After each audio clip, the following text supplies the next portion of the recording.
आदित्य ठाकरे बोलतात, आपण थेट जाऊयात. थांबा, ऑब्जेक्शन घेतील. ऑलरेडी 4-5 वर्षांचा उशीर झालाय, तर हे घेणं बघा, एक महत्त्वाचं आहे की निवडणूक अर्थात सगळ्यांनाच पाहिजे, पण निवडणुका ज्या होतील त्या पारदर्शक झाल्या पाहिजेत आणि ज्याला आपण फ्री अँड फेअर इलेक्शन्स बोलतो तशा झाल्या पाहिजेत. आत्ताची जी यादी आहे, जे आपण ऐकलं असेल सगळ्या नेत्यांना, अनेक मतदारसंघांमध्ये जे घोळ झालेले आहेत किंवा घोळ करून ठेवलेले आहेत, कधी दुबार मतदार, कधी तिबार मतदार, काही काही तर आपण पाहतोय 0 नंबरची घरं आहेत, कुठे ॲड्रेस नाही आहे, कुठे फोटो नाही आहे. ही यादी प्युरिफाय होणं गरजेचं आहे, ही यादी स्वच्छ होणं गरजेचं आहे, डेटा क्लिनिंग होणं गरजेचं आहे. आणि हे जेवढं काम आम्हाला 8 दिवसात करायला सांगितलं, तेवढंच कर्तव्य हे निवडणूक आयोगाचं आहे, जी निवडणूक आयोग आपल्या निवडणूक घेण्यासाठी जबाबदार आहे. पुराव्यासहित आरोप करून सुद्धा काल निवडणूक आयोगाचं म्हणणं आहे की विधानसभेला जी मतदार यादी होती तीच आम्ही स्थानिक स्वराज्य संस्थेसाठी हेच आम्ही तर सांगतोय. बरं, दुसरं म्हणजे 1 जुलै 2025 पर्यंतची जी आता त्यांनी डेडलाईन ठेवलेली आहे, जर 1 जुलैनंतर कोणी 18 वर्षाचं झालं, त्यांनी त्यांच्या शहराच्या मतदारसंघात मतदान करू नये का? जिल्हा परिषदमध्ये करू नये का? मग हा कुठचा न्याय झाला? आत्तापर्यंत आपण पाहतो तर लोकसभा असेल निवडणूक किंवा विधानसभेची निवडणूक असेल, नॉमिनेशन होईपर्यंत तुम्ही मतदार म्हणून नोंदणी तरी करू शकता. आता नोंदणी करू शकता किंवा आम्ही काही चुकीचं दाखवलं तरी ते डिलीट होणार आहेत का?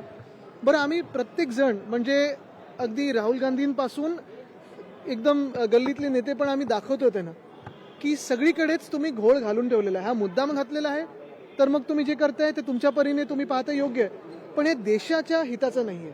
आणि हेच आम्ही सांगतोय की लोकशाही जर जपायची असेल, जर खरोखर निवडणुका कोणी जिंकू शकतं, कोणी हरू शकतं ना, पण निवडणुका ज्या घेताय तुम्ही त्या फ्री अँड फेअर तर घ्या. सवाल ये है कि आम्ही समरी रिव्हिजन मागतोय, समरी रिव्हिजन, SIR नाही, समरी रिव्हिजन.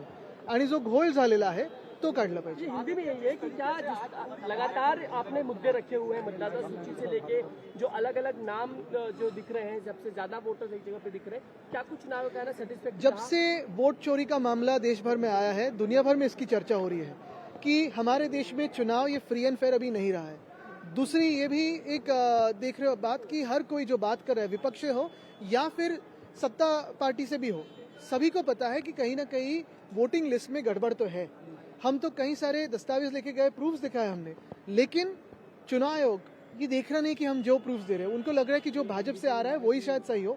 हम यही कहना चाहते हैं, हमारी आज भी आशा चुनाव आयोग से है कि जो हमने प्रूफ्स दिए हैं या जो एग्जाम्पल्स दिखा है उस पर वो अमल करें और जो चुनाव की यादी है, जो वोटिंग लिस्ट है, उसे ठीक करें.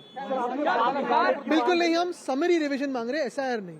बिहार पैटर्न महाराष्ट्र में लगाया जा सकता है जिस तरीके काय से काय? फक्त निवडणूक आयोगाला भेटूनच आता जाणार. आता पुढचं बघा. सर, बिहार पैटर्न जिस तरीके से दिखाई दिया गया, उसके बाद मुंबई के स्थानीय निकाय चुनाव में भी यही रहेगा. इतना इस समय यंत्रणा है कि ये पूरे इलेक्शन को.